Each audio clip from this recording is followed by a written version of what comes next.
La Befana di lei ha detto: Babbo Natale è una carogna vera. Se un regalo non arriva, dice che è colpa di Amazon, ma in realtà è lui che fa apposta per far piangere i bambini. Una carogna vera. L'ha detto di me la Befana. Guardi, non ho mai abbandonato uno studio, ma adesso me ne vado. Ma no, ma dai, non la prenda così. Scusami Tony, ma non sono a mio agio, sinceramente. Guardi che mi ha chiesto lei di venire, Sì, ma 30 domande, boom, boom, boom. Poi delle letterine, mi davi sempre del tu, caro Babbo Natale, e quest'anno per Natale vorrei. Poi arrivo qui in studio e mi dai del lei,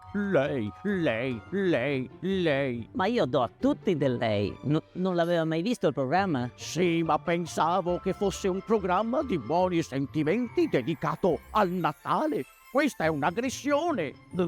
Addirittura.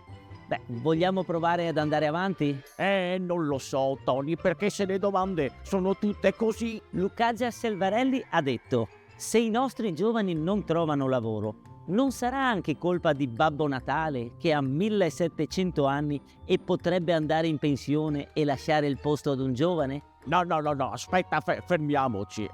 Scusami, Tony, ti chiedo scusa.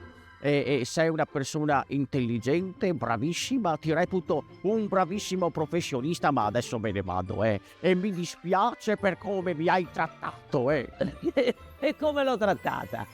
Vabbè, dai, non ce l'ha fatta. Dai, non fa niente. No, non è che non ce l'ho fatta io, non ce l'hai fatta tu. Ecco, scusatemi. Ragazzi, è la prima volta. E anche l'ultima. Non ha capito. Beh, comunque, buon Natale a tutti.